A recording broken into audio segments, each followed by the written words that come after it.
Bueno, buenas tardes. En la clase pasada estuvimos describiendo los distintos desarrollos de la espectrometría de masa y las distintas fuentes de ionización que se fueron diseñando y fabricando para alcanzar o para lograr analizar cada vez moléculas más grandes, y ahí es cuando deja de ser una técnica que solamente le interesa a la química orgánica para ser interdisciplinaria, cuando aborda las biomoléculas y las moléculas sintéticas de alto peso molecular. Lo que vamos a ver ahora son los distintos analizadores de masa con los que nos podemos encontrar. También vamos a hacer como una mención en cuanto al orden cronológico en que se fueron desarrollando y cómo fue la evolución. Y recordemos que con distintos proyectiles hemos tenido iones enteros o fragmentarios que son dirigidos por un potencial de aceleración hacia el analizador de masa. Y en el analizador de masas vamos a separarlos para luego en el detector cuantificar cuántos hay de cada tipo. O sea, los separo de a clases, iones metilo, iones etilo, etc. Para que luego, una vez que están separados, voy a hacer que progresivamente o selectivamente cada tipo de ion llegue al detector y poder cuantificarlos, para así poder construir el espectro, que es un barrido de iones versus abundancia relativa. Muy bien. Entonces, el objetivo del analizador de masas es poder separar los iones que se produjeron en la fuente de ionización. Y los voy a separar justamente en cuanto a su relación de masa-carga. Los más comunes son el analizador con sector magnético o por sector magnético.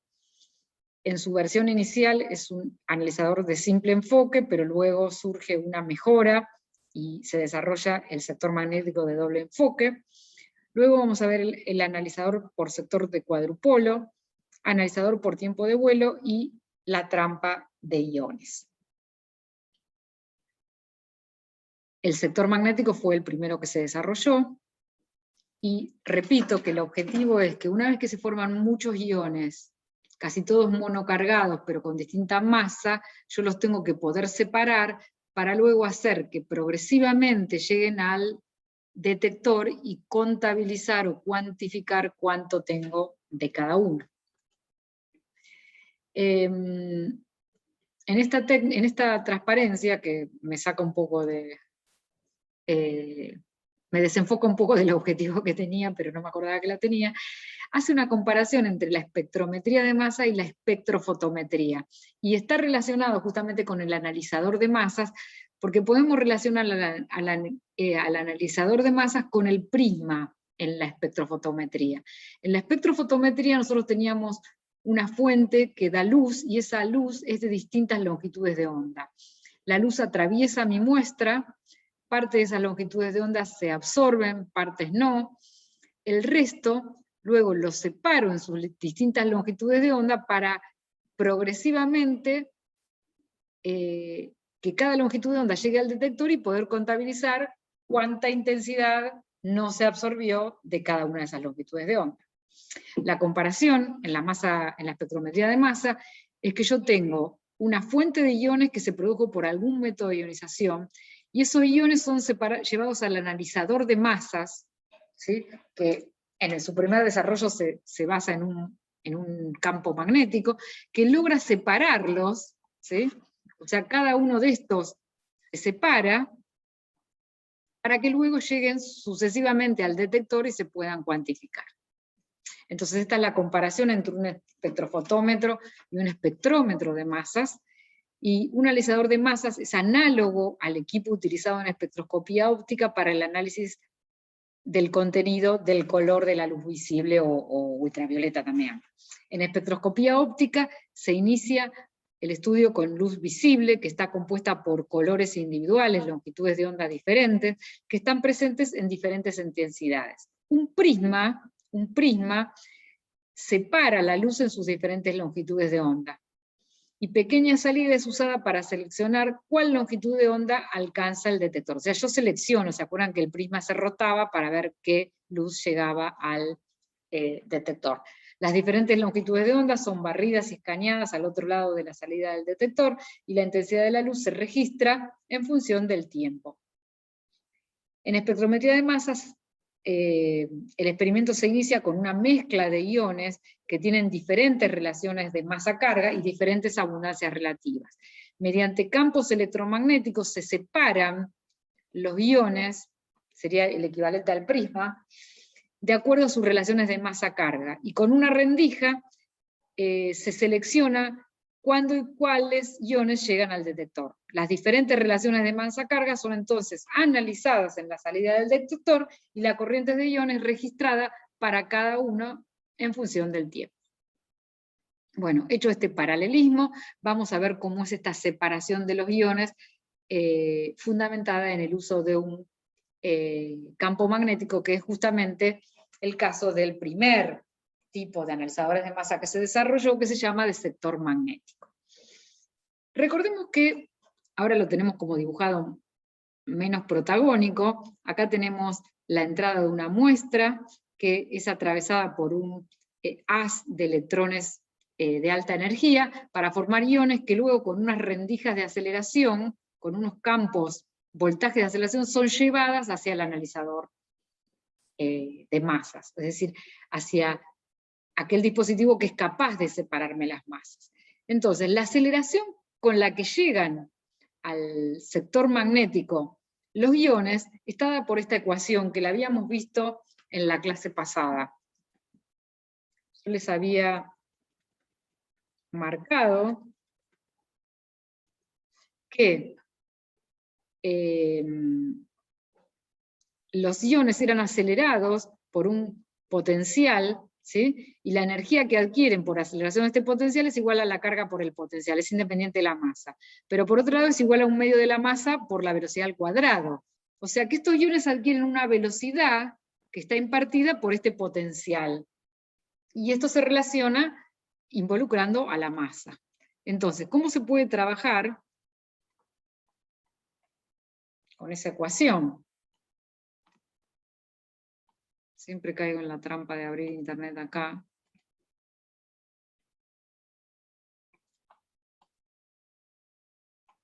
Me quedó medio desordenado, discúlpenme. Entonces, llegan al sector magnético los iones con esta energía. La energía es igual a un medio de la velocidad de cada ion al cuadrado por la masa, o el potencial, o la carga que tiene cada ion por el potencial de aceleración. Desde esta expresión podemos despejar una expresión para la velocidad que tienen estos iones, y que vemos que esa velocidad depende de la masa de los iones y depende del potencial de aceleración. A su vez, el dispositivo consiste en que estos iones en su recorrido sean atravesados perpendicularmente por un campo magnético. Y cuando un haz de partículas cargadas describiendo una trayectoria lineal es impactada por un campo magnético perpendicular, lo que ocurre es que se produce un radio de deflexión, y ese radio de deflexión responde a esta expresión. Es decir, que depende de la masa del ion, de la velocidad que trae, de la carga, y también de ese campo magnético que estoy aplicando. Entonces, cuando en esta expresión se reemplaza por este valor de la velocidad, que viene definida por la aceleración, el potencial de aceleración que traen estos iones, resulta esta expresión que dice que la relación masa-carga es igual al radio de reflexión al cuadrado por el campo magnético que aplico y que provoca esa deflexión, dividido 2 veces el potencial de aceleración. Esta ecuación nos muestra que para cada ion, para cada relación masa-carga, y un valor constante de B, campo magnético, y un valor constante de campo de aceleración, cada tipo de ion tiene un radio de deflexión diferente. Y ese es el fundamento de la separación de los iones en este tipo de analizador magnético. Cada M sobre Z va a tener un radio de curvatura provocado o producido por el campo magnético perpendicular diferente. Entonces la idea es que, por empezar, los iones tienen que superar lo que se llama el sector magnético, que se construye con esta forma que vemos acá, es como un sector de circunferencia, ¿sí? O sea, un conducto circular. Solo un tipo de iones va a tener una trayectoria que haga que no se impacte con las paredes de este dispositivo y que atraviese una rendija y llegue al detector. Ahora bien, para que todos los iones en algún momento progresivamente lleguen al detector, lo que uno hace es que va variando el campo magnético o el potencial de aceleración para que todos los iones sucesivamente lleguen a este detector. Se contabilicen, o sea, yo sepa cuántos M sobre Z tengo y pueda construir el espectro de masa.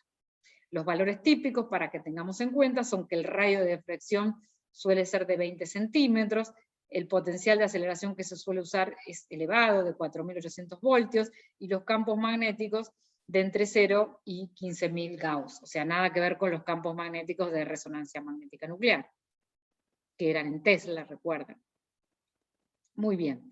Acá tenemos otra vez lo mismo, solo que en un gráfico que puede ser más útil o menos útil para ustedes, tenemos los iones con distinta masa carga, distinto color, que frente a un valor fijo de B mayúscula, y de B larga y de B corta, cada uno va a tener una trayectoria diferente porque su radio de deflexión es diferente, porque está condicionado por su valor de masa carga. Entonces, esta es la separación de masas que se produce en este analizador de masas, y voy a ir haciendo un barrido de campo magnético o de potencial de aceleración para que sucesivamente todos los M sobre Z coincida su trayectoria con la trayectoria ideal para llegar al detector de iones. Ese es el fundamento del analizador de masas de sector magnético. Ahora bien, esto de que todos los iones, recuerdan que puse a la salida de la cámara de ionización un voltaje de aceleración que es el V corta. Ese voltaje de aceleración, lo ideal, o lo que yo aspiro, es a que sea homogéneo y que todos los iones sientan el mismo potencial de aceleración. Tiene que ser homogéneo y tiene que ser constante. En la medida que eso no sea así, dos iones de igual relación masa-carga, si sienten distinto V, van a tener distinto radio de curvatura. Y en ese caso, ¿qué es lo que va a pasar? Que dos iones de la misma masa no van a tener la misma trayectoria, que es lo que nosotros pretendemos. Entonces, como por defectos instrumentales, a veces iones de la misma masa-carga no tienen exactamente la misma trayectoria, y ese sería la limitación del sector eléctrico, del sector magnético, se desarrolla una mejora de ese analizador de masas que se llama sector electromagnético o doble enfoque. El sector, este analizador de masa es exactamente lo mismo que explicamos recién, solo que se agrega un segundo sector que es solo un sector eléctrico. Entonces, por eso este analizador de masa se llama electromagnético o de doble enfoque. Un enfoque magnético y un enfoque eléctrico o electrostático. El segundo sector consiste en someter a los iones a un campo eléctrico perpendicular. Y ese campo eléctrico perpendicular también produce un radio de deflexión, un radio de curvatura, pero que solo depende de el potencial de aceleración y este potencial eléctrico que aplico, es decir, que es independiente de la masa. Esto hace que no se produzca una nueva separación en este segundo enfoque, sino que simplemente se haga converger a los haces que tienen la misma relación masa-carga, pero que por sentir potenciales de aceleración defectuosos o ligeramente distintos, se separen sus trayectorias. Entonces, a los que tienen un radio muy grande, los enfoca repeliéndolo de esta placa, y a los que tienen un radio demasiado chico también se los agranda, de manera tal que se produce un enfoque de todos los iones. Este sector eléctrico no separaría masas, las masas están ya separadas, simplemente enfoca haces con distinto potencial de aceleración. Esto lo que hace es que me da una excelente resolución en masa, una gran exactitud y una gran sensibilidad. La resolución en masa justamente es que hace que converjan dos iones de la misma relación masa-carga que estaban sintiendo un potencial diferente y por lo tanto yo los estaba viendo en el espectro ligeramente separaditos. Bueno, me los junta. Entonces eso se transforma en mejor resolución y también en mejor sensibilidad, porque hace que todos los iones salgan concentrados en el mismo pico. Bueno, entonces este sector de doble enfoque provee estas mejoras de resolución de masa, exactitud y sensibilidad, pero como toda ventaja tiene a contraposición desventajas y habrá que ver en la evaluación qué es lo que uno prefiere. Se trata de equipos bastante costosos, que la adquisición de un espectro, es decir, el tiempo para hacer todo el barrido de masas es bastante largo, y eso hace que me requiera tiempos adquirir un espectro, y además que sea incompatible con el acoplamiento con sistemas cromatográficos, de lo que vamos a hablar la clase que viene. Entonces, la distribución de energías cinéticas en los iones provenientes de la cámara de ionización no siempre es todo lo uniforme que uno querría. Esto produce dispersión en los radios de curvatura y en consecuencia lleva a un astrachamiento de las señales. Para solucionar esto, para dar una mejora a esto, se agrega un campo eléctrico, que es un campo de deflexión electrostática, que enfoca a los iones en velocidad y dirección, debido a la aceleración o desaceleración que experimentan los iones positivos cuando son sometidos a un campo eléctrico perpendicular. Actúa sobre un haz de iones a modo de filtro energético y es independiente de la masa y de su relación masa-carga. Se consigue así, mediante la combinación de estos dos sectores, un incremento en la resolución considerable, en contraposición al pobre poder de resolución del sistema con solamente un sector magnético. La resolución del orden de 10.000, se pueden obtener resoluciones del orden de 10.000 en trabajos de rutina con instrumentos modernos, y valores de resolución entre 30.000 y 50.000 en condiciones de trabajo optimizadas. Esto, perdón, que me quedó medio mal traducido en voz pasiva. Entonces, vemos que la diferencia en este sector electromagnético es la resolución, por eso vale la pena que ahora vayamos a hablar un poquito de qué definimos como resolución. La resolución es la capacidad de separar dos picos cercanos, ¿no es cierto? Y hay una definición para normalizar esto, que es igual a masa dividido la diferencia de masa con el pico que queremos resolver. Por ejemplo, si tenemos estos dos picos cercanos, que definimos que uno tiene una determinada masa y el otro una determinada masa más una pequeña masa adicional, la resolución es el cociente entre la masa de cualquiera de ellos, se supone que no va a provocar diferencia en este cálculo, dividido la diferencia de las masas. Entonces, para entender por qué puede ser importante esto, más allá de ver que dos picos muy próximos son dos picos y uno solo, fíjense que en espectrometría de masa, las masas que cuentan para los iones, vamos a ver que uno va a estar calculando masas constantemente, tienen que ver con el peso atómico o las masas exactas, no con los pesos atómicos promedios. Por ejemplo, cuando uno considera un átomo de carbono y habla de propiedades, de algunas propiedades, considera que la masa del carbono es 12. Sin embargo, la masa exacta del carbono y la que va a regir el fenómeno de la espectrometría de masa es 12.0110. Y estos decimales hacen diferencia. Lo mismo en cuanto al peso atómico del nitrógeno, que en vez de 14 es 14.0031, o el peso atómico del oxígeno, que en vez de 16 es 15.9949. Esto hace que, cuando en un equipo de una resolución común, estos iones no se diferenciarían en masa, el ion monóxido cargado, el ion nitrógeno 2 cargado o el ion eteno cargado. Si vamos a la descripción de la masa, teniendo en cuenta las masas exactas y no los pesos atómicos promedio, que tienen en cuenta los distintos isótopos, el átomo de monóxido, considerando a los isótopos más abundantes, pesa 2799, esta partícula nitrógeno 2 cargada, este ion, pesa 280061, y esta ion eteno pesa 280033. Estos tres iones en un equipo de baja resolución no se resuelven, y en un equipo de alta resolución sí se resuelven. Cuando estemos hablando de un equipo de alta resolución, vamos a estar hablando de resoluciones, es decir, de valores de masa sobre delta masa del orden de 150.000. En un equipo común, por ejemplo, un sector magnético, vamos a estar hablando de resoluciones entre 1000 y 2000 unidades de masa, y en un equipo de doble enfoque, pero no de alta resolución, es una tecnología intermedia, vamos a estar hablando del orden de las 10.000, de valores de resolución de 10.000.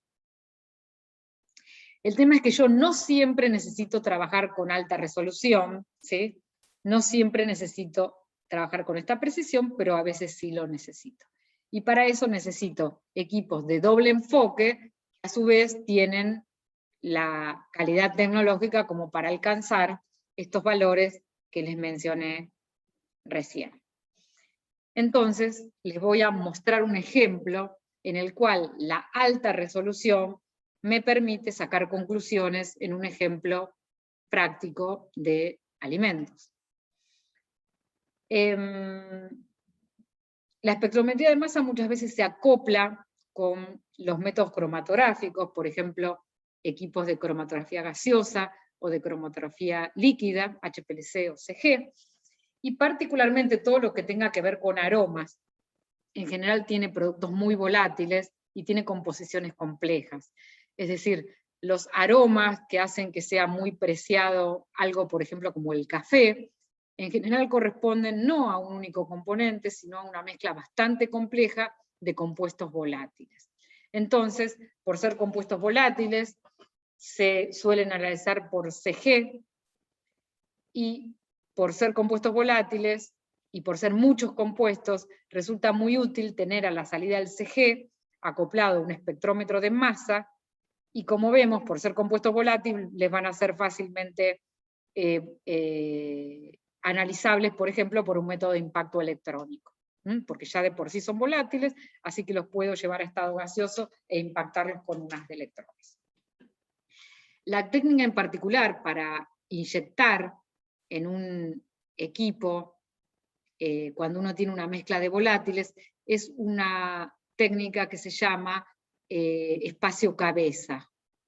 En realidad me equivoqué, esto no está acoplado a un CG, sino que se tiene la muestra de café que uno quiere analizar en un recipiente cerrado, hay una parte vacía, que sería como la atmósfera en contacto con esa muestra, y si uno espera lo suficiente, los volátiles van a ese espacio, que es lo que se llama espacio cabeza, y yo con unas jeringas muy herméticas y muy precisas puedo tomar ese espacio cabeza, que es una muestra gaseosa con los componentes volátiles, por ejemplo de este café, e inyectarla en un analizador, en un espectrómetro de masas.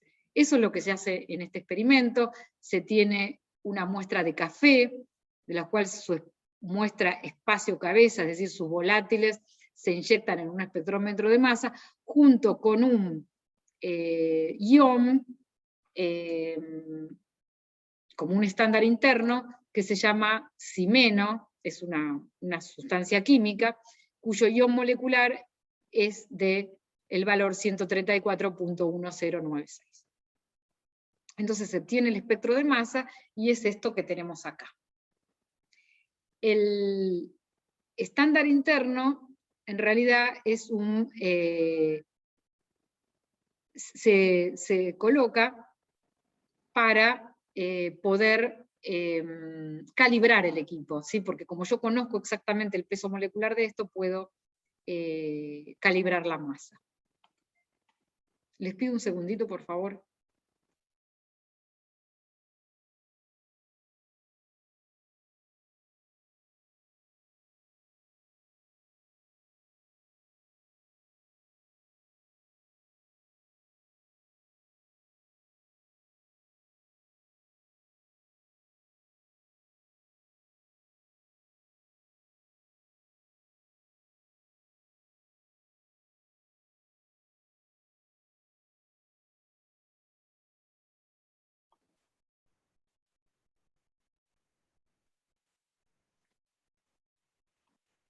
Bueno, entonces como les decía, se obtiene este espectro, puse un estándar interno de peso molecular garantizado con todos los decimales correspondientes, calculando la masa con los pesos atómicos mayoritarios, y se calibra entonces el equipo en la masa correcta y se obtienen estos picos con alta resolución, ¿sí? Espectro de masa en la región de 121 a 135 unidades de masa sobre carga, en un equipo de alta resolución, analizando como muestra el espacio cabeza de una muestra de café.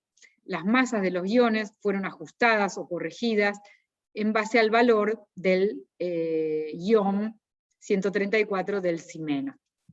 Y entonces a los autores les atrae este pico, ¿sí?, de 123.0935 unidades de masa. Como yo les conté, cada vez que uno tiene un espectrómetro de masas, tiene una gran biblioteca en la memoria, ese equipo, y entonces uno puede pedirle para esta masa qué espectros tiene, no solamente con picos parecidos, sino que también con masas exactas parecidas, con masas con esta precisión. Y hay algo que muy interesante, que cuando uno calcula una fórmula atómica, una fórmula molecular, en realidad no hay muchas combinaciones posibles para cada tipo de masa, ¿sí?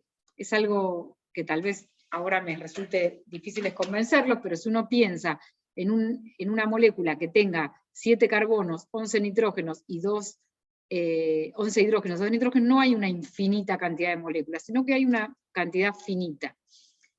Y por el otro lado, fíjense que cuando se le pide a la biblioteca, al equipo que nos tire masas parecidas, nos tira masas, ¿sí?, donde la parte entera es 123 y se diferencian en las partes, en el decimal, que se van diferenciando en distinta magnitud, y para cada una de estas masas me da una fórmula molecular. Entonces, si yo me dejo llevar por la más cercana, ¿sí?, la que menos diferencia tiene con la masa de mi pico, resulta que la única fórmula molecular posible es esta, carbono 7, hidrógeno 11, nitrógeno 2, y esto corresponde a esta familia de compuestos que se llama piracinas, ¿sí? Las piracinas, igual con esta fórmula, pueden tener o 3 ramificaciones metilo, o un etilo y un metilo, o el etilo y el metilo pueden estar en distintas posiciones, es decir, que puedo tener regioisómeros o isómeros de posición, pero no puedo tener mucho más que esto. Con lo cual, fíjense cómo gracias a la alta resolución, a poder determinar este pico con mucha precisión, uno puede asociar este ion a una determinada, este ion como ion molecular, a una determinada familia de compuestos y no otra, ¿sí? Así que este es un ejemplo donde la alta resolución nos da posibilidades diferentes a los que tendríamos con baja resolución. Muy bien. Ahora, habiendo dado entonces el analizador de masas de sector magnético en su versión de simple enfoque y su mejora con doble enfoque, lo que vamos a ver ahora es el analizador de cuadrupolo o de sector cuadripolar. Cronológicamente fue el siguiente desarrollo. Eso no quiere decir que hayan caído en desuso estos desarrollos anteriores, sino que uno va decidiendo cuándo es necesario tener una determinada precisión y un determinado costo o no tenerla. Antes de ir a la comparación, les voy a explicar en qué consiste un analizador de o por cuadrupolo. Consiste en 4 barras metálicas que deben estar perfectamente pulidas, de diámetro regular y perfectamente alineadas, paralelas, tal que se someten a un voltaje de corriente continua, 2 barras cargadas positivamente y las otras 2 cargadas negativamente, y esto se superpone a una corriente alterna.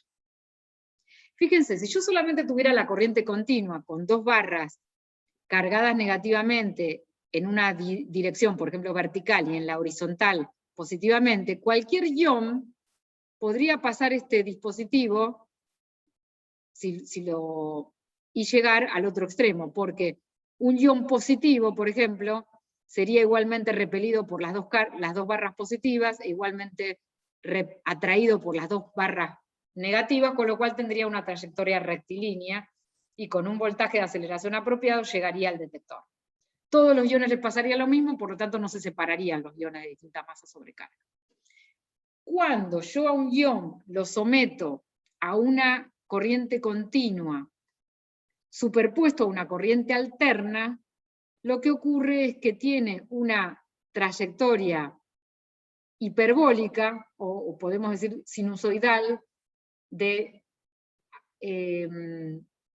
longitud de onda creciente. Vendría a ser una sinusoide que va agrandando su onda, es lo que se llama una trayectoria hiperbólica, y la podemos pensar desde la siguiente manera. Por el campo, por la corriente continua, dijimos que era igualmente atraído y repelido por cualquiera de las barras, ¿no es cierto?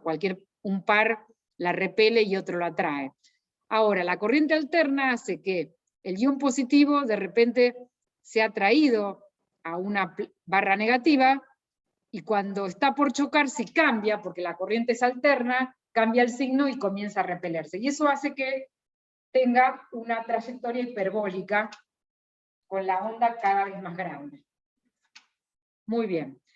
Esto son iones que describen una trayectoria oscilatoria con amplitud creciente. Los iones chocan contra las barras y se extinguen y son expulsados fuera del sistema. Es decir, la mayoría de los iones en esa amplitud creciente impactan contra alguna de las barras, todo esto está sometido al vacío o son sacados del sistema.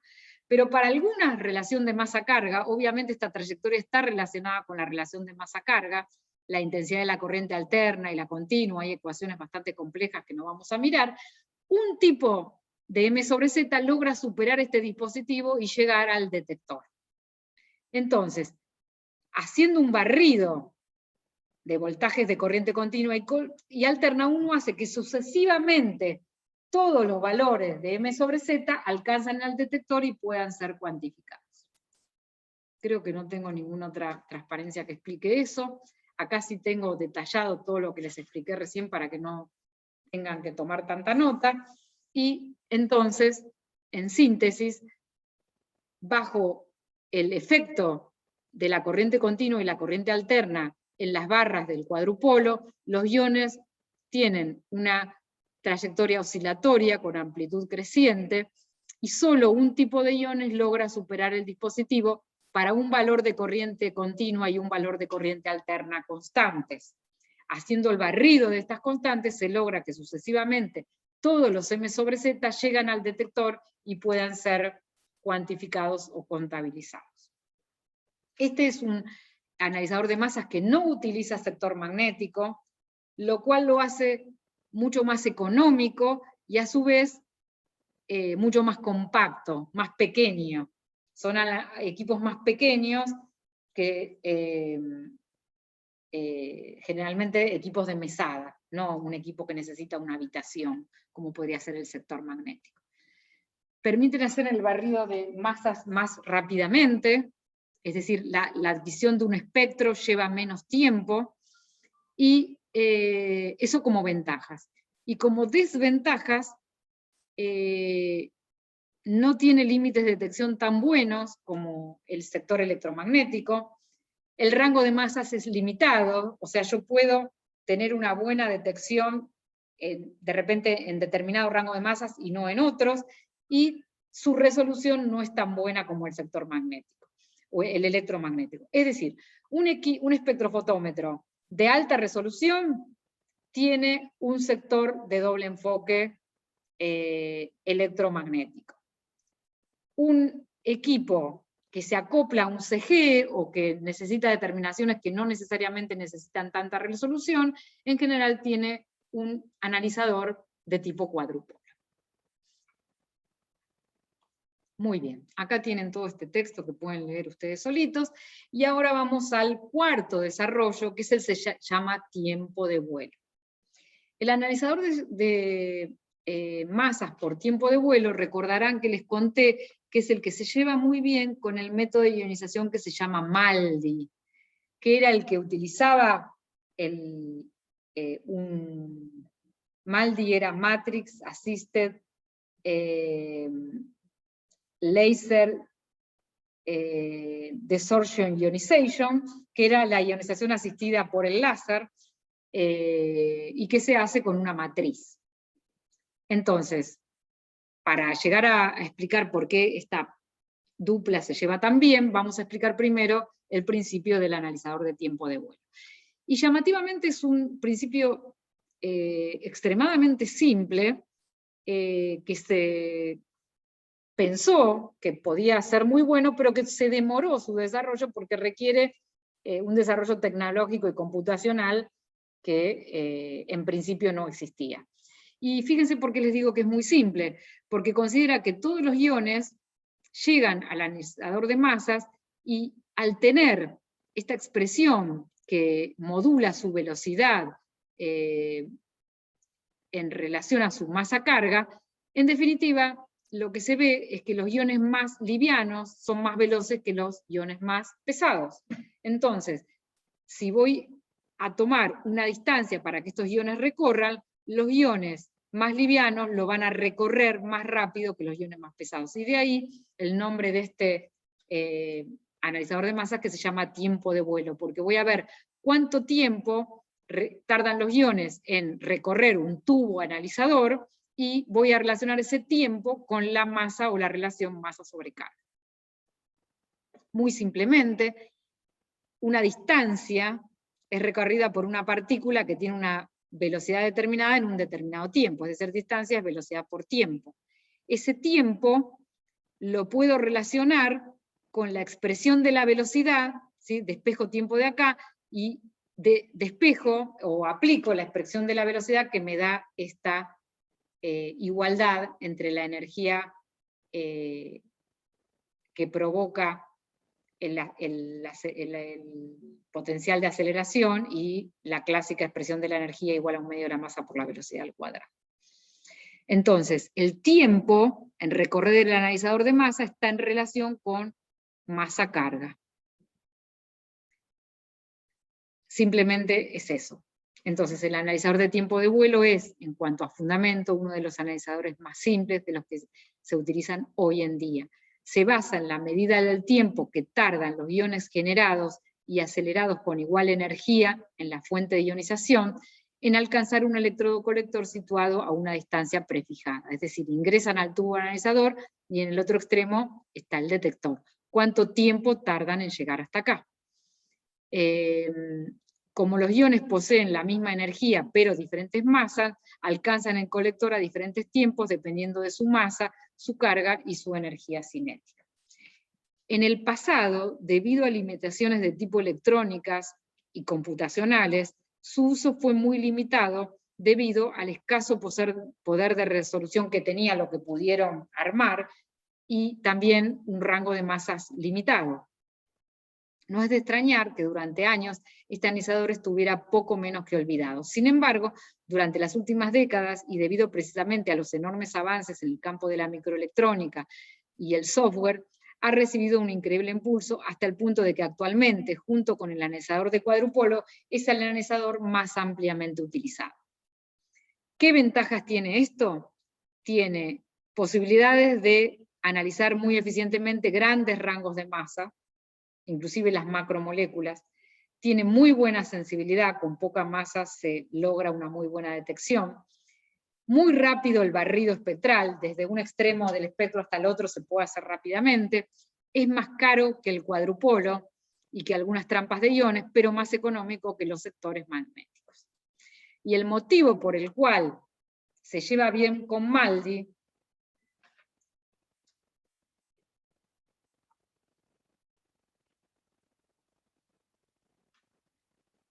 perdón, no quise dejar de compartir, sino dejar de proyectar.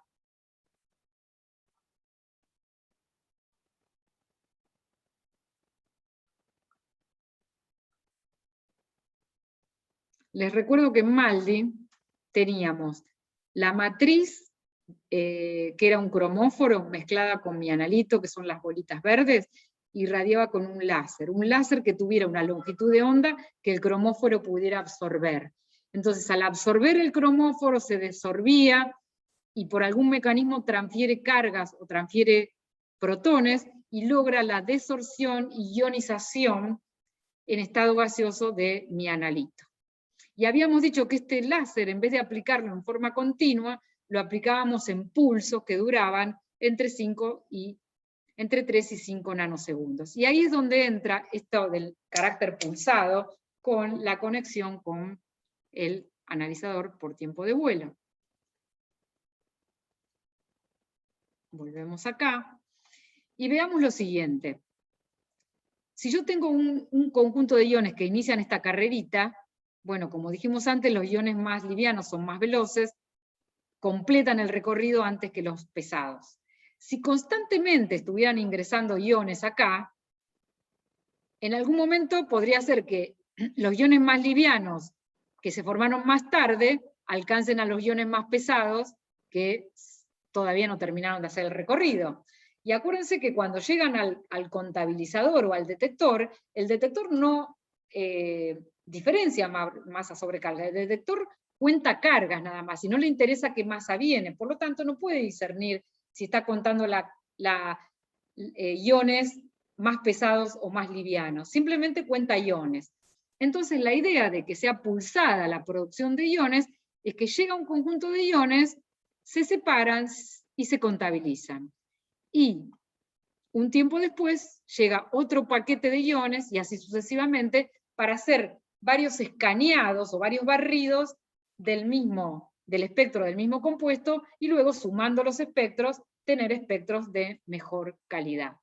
Entonces, ese es el motivo por el cual este tiempo de vuelo se lleva muy bien con malditos, porque en malditos yo puedo ir generando de manera pulsada el conjunto de iones, que entonces llegan de a paquetes, por así decirlos, al analizador, se separan, se contabilizan y luego se analiza otro paquete. ¿Se entendió lo que dije? Bueno, y ahora vamos a mencionar un desarrollo que no lo vamos a considerar como un analizador de masas, pero sí como un dispositivo auxiliar que nos va a prestar muchos beneficios. Y que se parece un poco al cuadrupolo, en el sentido que yo voy a superponer una corriente alterna con una corriente continua, pero vamos a ver que con otro propósito. El cuadrupolo es un analizador de masas, en cierto sentido, que tiene esta geometría que vemos acá. Entonces podemos ver cómo los iones provenientes de una fuente de ionización cualquiera pueden ser dirigidos, acá antepusieron un cuadrupolo, pero podría no ser, a este dispositivo que tiene esta forma, y que con un voltaje, nuevamente con una corriente alterna y una corriente continua superpuestas, logra retener a los iones. Entonces, de ahí el nombre de trampa de iones. Y luego puede, regulando los valores de estas corrientes, hacer que un tipo de ion solo pueda abandonar este dispositivo y ser dirigido hacia donde yo quiera, que luego vamos a ver que yo puedo querer llevar los iones a otras partes de un equipo. Entonces, los iones generados en una determinada fuente cualquiera son atrapados durante un cierto tiempo en un campo de radiofrecuencia dentro de un anillo toroidal situado entre dos electrodos hiperbólicos. Estos son los electrodos hiperbólicos y este es el toroide. El toroide es un nombre de un cuerpo geométrico. Acá aparece como un sector, como un anillo, pero en realidad el diámetro de un lado es distinto que el diámetro en el otro lado, por eso es un toroide. Y mediante la aplicación simultánea de corrientes continua y alterna, se consigue atrapar y mantener dentro del anillo central los iones procedentes de una fuente de ionización. Ven que todos los iones fueron atrapados acá. Una vez allí, dichos iones pueden ser extraídos a voluntad, aplicando corrientes de radiofrecuencia variables, o sea, varío, uno de estos dos, hasta que cada ion llegue a resonancia, en este caso resonancia es que logren sacarlo de este dispositivo, y sean expulsados a través del anillo de salida. Se puede usar como analizador de masas, pero en realidad vamos a ver cómo lo usamos para un tipo de desarrollo particular, que es la espectrometría de masa tándem, o masa-masa, ¿sí? Que vamos a ver un poquito más adelante. Así entonces llegamos a ver los distintos analizadores de masa, que son el sector magnético, la mejora por el sector electromagnético, el cuadrupolo y el analizador por tiempo de vuelo. Y adicionalmente, ya que estamos como tratando de percibir qué es lo que pasa cuando se combinan corrientes alternas y corrientes continuas, vimos el analizador de trampa de iones, o simplemente lo que se llama la trampa de iones. Ahora vamos a ir a ese particular desarrollo que es la espectrometría de masa tándem, ¿no? Se suele escribir así, espectrometría de masa guión espectrometría de masa, en el sentido que es como una espectrometría de masa seguida de otra en forma inmediata. Entonces para eso vamos a hablar un poquito detenidamente de en qué consiste esto, y luego vamos a explicar para qué nos sirve esto. Puede darse la situación en que uno tenga una muestra, ¿sí? Una molécula pura, y en lo que hemos estado hablando hasta ahora, la someta a un método de ionización, que puede ser impacto electrónico, ESI, MALDI, el que yo quiera, y obtenga un conjunto de iones, ¿sí? Positivos, negativos, y decido trabajar, por ejemplo, en modo positivo, y llevo esos iones positivos a un analizador de masas, y como producto de eso obtengo un espectro de masa que voy a llamar espectro de masa 1 o primer espectro de masa. En ese espectro de masa yo tengo muchos iones, y yo puedo seleccionar un ion en particular, y para seleccionarlo, por ejemplo, voy a usar una trampa de iones, y ese espectro de masa, la idea, la idea es que lo llevo a una cámara de colisiones, donde a su vez se va a volver a fragmentar, y yo estos fragmentos los voy a separar en un segundo analizador de masa, y voy a tener un segundo espectro. Entonces la idea es que en este espectro voy a tener picos que solamente provienen de uno de los iones posibles de esta molécula original. ¿Sí? Por eso se llama ion hijo, ¿sí? Todos estos iones son hijos de este ion. Pero, si bien este ion proviene de esta molécula, estos iones no provienen, estos iones provienen de este ion fragmentario de esta molécula, pero no provienen de otros fragmentos. Entonces lo que uno puede llegar a conocer, o a descifrar, es cómo, perdón, no quise dejar de compartir, lo que quise hacer es escribir. Yo puedo tener un ion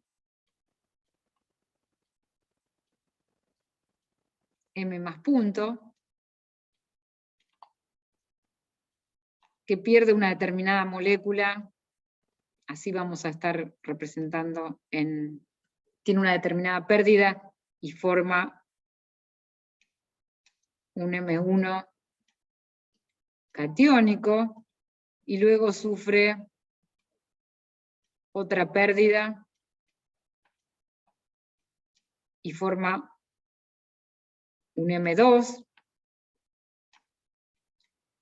Pero también puede ser que directamente a partir de M1 por otra pérdida se forme un M3, y que este M3 a su vez se fragmente y dé un M4. Entonces el espectro, este primer espectro, va a contener el ion molecular M1, M2, M3, M4. vamos a ver que a nosotros nos interesa racionalizar cómo se forman estos iones, es decir, a partir de qué pérdidas, por ejemplo, de monóxido, de agua, u otras moléculas, se forma uno y otro sucesivamente. Entonces, si yo, por ejemplo, selecciono M1, y a M1 lo fracciono, voy a entender que en este segundo espectro aparece M2, pero no aparece M4, porque M4 no se forma a partir de M1. Eso es lo que se llama estudiar la genética de los iones, saber cada ion hijo a partir de qué ion padre se llama, y es uno de los intereses de la espectrometría de masa, el interés de los investigadores que estudian cuáles son estos iones, qué estructura tienen, y lo relacionan con la estructura química de la molécula. Y por otro lado, hay otra utilidad que presenta esta técnica. Este es el momento interesante para explicar que lo que ocurre en un espectrómetro de masa son reacciones químicas, ¿verdad? En condiciones del espectrómetro de masa, que son condiciones bastante extremas, por ejemplo, alto vacío, alta temperatura y energía provista, un gran exceso de energía en el ion molecular provisto por los electrones, por ejemplo, con la que lo haya impactado. Pero son reacciones químicas que están ocurriendo acá, y muchas veces se toma el conocimiento de la reactividad química en condiciones normales para deducir estas transformaciones en el espectrómetro de masa y viceversa.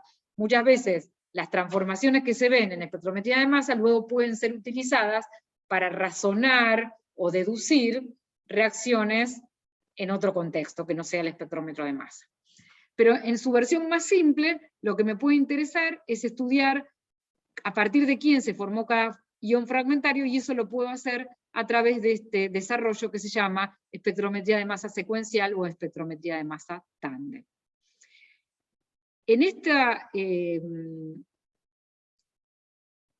tecnología, en general uno puede elegir, a ver, yo hago dos masas sucesivos, pero puedo elegir que el primer método de ionización sea un ESI, un MALDI, que son métodos de deserción, o que sea impacto electrónico, o que sea ionización química. Puedo concebirlo como yo quiera.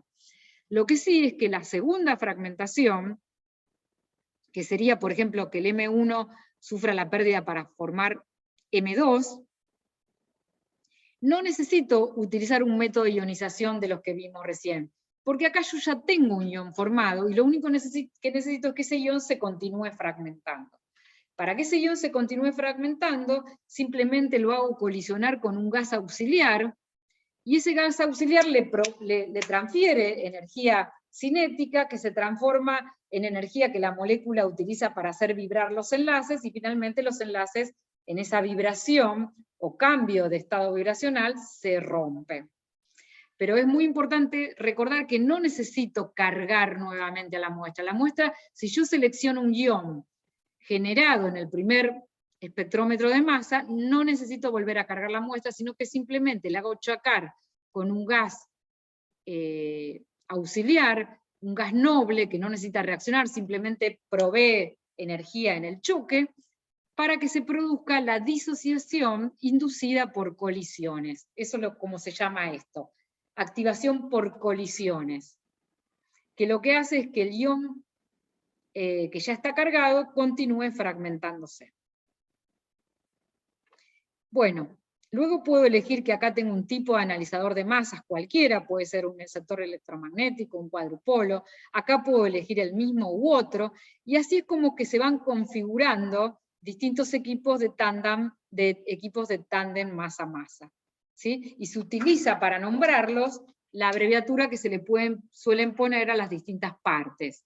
Por ejemplo, el tiempo de vuelo se puede llamar TOF, se suele llamar TOF, un sector magnético se suele abreviar con la B larga, el sector eléctrico con la E, el cuadrupolo con la Q. Entonces se utilizan notaciones como esta, por ejemplo.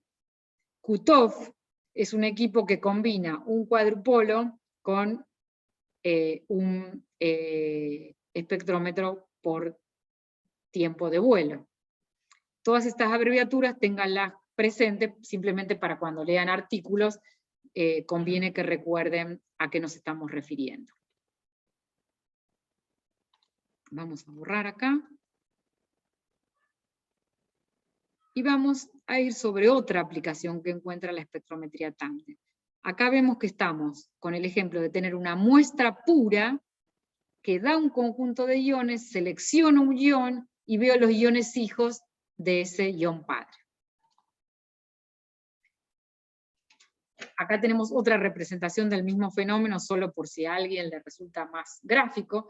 Tenemos la muestra que es sometida a un primer espectrómetro de masa, y se obtiene un espectro, y yo selecciono un ion, el que yo quiera, lo llevo al segundo espectrómetro de masa, donde se van a producir los iones fragmentarios que me van a dar lugar al segundo espectro. Estos iones pueden estar todos presentes acá, pero algunos iones que están presentes acá pueden no estar acá, ¿sí? Y esto, entonces, este ion padre da lugar a todos estos iones hijos. Pueden estar o pueden no estar, ¿sí? Porque puede ser que acá se haya fraccionado más que lo que llegó a fraccionarse acá ese ion. Y acá tenemos otra representación donde vemos que un conjunto de iones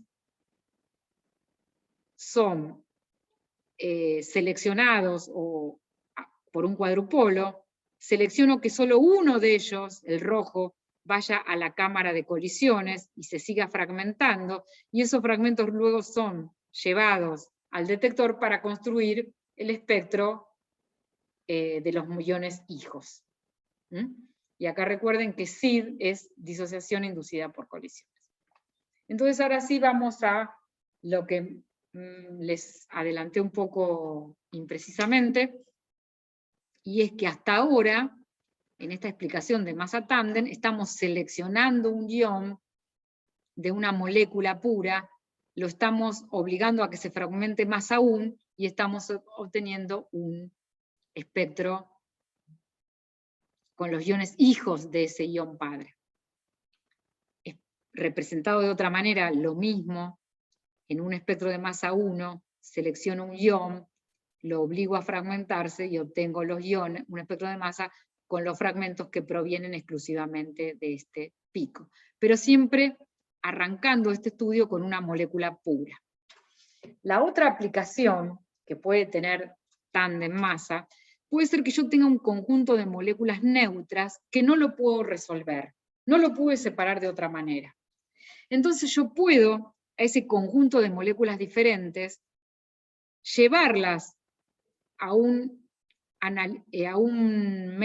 primer espectrómetro de masa con un método idealmente suave de ionización para que se formen en cantidad considerable los iones moleculares, es decir, no iones fragmentarios, sino los iones moleculares, y luego yo puedo seleccionar alguno de esos iones moleculares, por ejemplo llevarlo a la cámara de colisiones para que se fragmente y obtener el espectro de masa. Entonces, este espectro de masa contiene fragmentos que solamente provienen de la molécula E, que yo no había podido separar por otro método. Entonces sometí esta mezcla de moléculas a un análisis de espectrometría de masa tándem, y usé esta capacidad de selección que yo tengo de iones para seleccionar un determinado ion molecular y separarlo del resto de los iones moleculares, y así obtener un espectro de masa que sería equivalente a haber tenido a la molécula E pura y haberla sometido a un espectrómetro de masa que arranque de acá en adelante. Bueno, espero que se haya entendido esto. Acá simplemente se repite esta segunda oportunidad, que es el espectro de masa tándem de varios componentes. Formo los iones moleculares, selecciono el que yo quiero, y lo llevo a una cámara de colisiones para que se generen fragmentos que van a contener iones que solamente provienen de la molécula B. Fíjense que mientras un primer espectro de masa puede ser muy complejo, porque contiene iones que provienen de 3 compuestos diferentes, pueden ser los iones moleculares más todos los iones fragmentarios a los que pueden dar lugar estas moléculas. Al haber seleccionado un único ion molecular, obtengo un espectro bastante sencillo, y idealmente con todo proveniendo de una única molécula, y donde puedo hacer un análisis o una deducción estructural mucho más factible que en este caso. Una tercera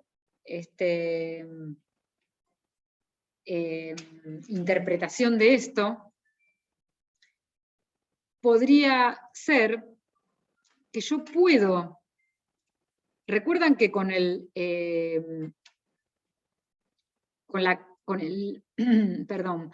esta trampa de iones yo podía seleccionar el ion que llevaba hacia donde yo quisiera. Donde yo quisiera es ir al segundo analizador de masas.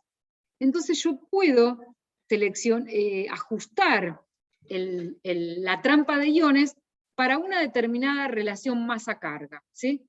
Entonces fíjense cómo se puede resolver una situación que en otro caso sería muy difícil de resolver.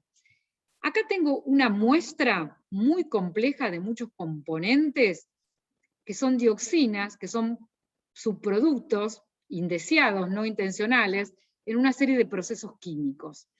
Y esas dioxinas son muy tóxicas, son el producto de procesos de combustión, y que son altamente cancerígenas. Entre ellas, esta dioxina que vemos acá.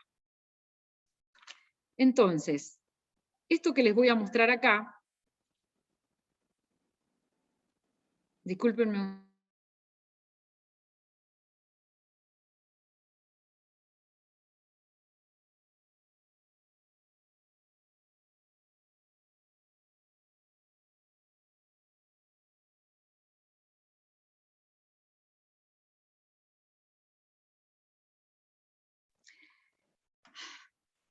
Perdón. Entonces, les quería contar este desarrollo. En esta mezcla tremenda de componentes, porque son muchas moléculas, se quería monitorear la presencia de este componente que evidentemente se encontraba en muy baja proporción. De este componente se conoce el peso molecular, con lo cual yo en el espectro podría ver si veo ese ion.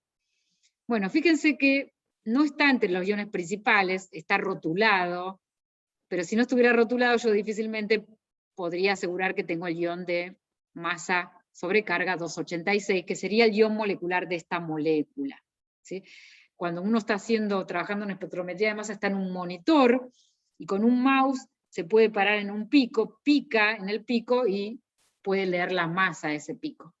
Entonces yo puedo estar sospechando que tengo el ion 286, que es el ion molecular de esta dioxina. Tengo a su vez en la biblioteca de este espectrómetro de masa el espectro de la dioxina pura, pero es muy difícil ver, además de ver el ion molecular, ver que están estos picos que me permitirían aseverar que esta muestra tiene esta dioxina. Entonces lo que se hace es que se ajusta la trampa de iones o el cuadrupolo como para que el ion que pasa a la cámara de activación por colisiones sea los iones de masa sobrecarga 286. Entonces, aunque 286 no es importante este ion, pudo pasar a la cámara de colisiones y fraccionarse, y el resultado es que se obtuvo un espectro de masa secundario, que es absolutamente coincidente con el espectro de la dioxina. Es decir, que en una muestra donde un componente se encuentra en proporciones muy bajas, uno puede setear las condiciones para ver si un componente se encuentra presente o no. Por ejemplo, un tóxico, o, bueno, hay muchísimos ejemplos, y creo que esto muestra que se transforma en una técnica muy poderosa. O sea, yo no tuve que separar los componentes y obtuve el espectro de uno de los componentes de esa mezcla. Bueno, vamos a dejar acá y vamos a continuar la clase que viene. Muchas gracias.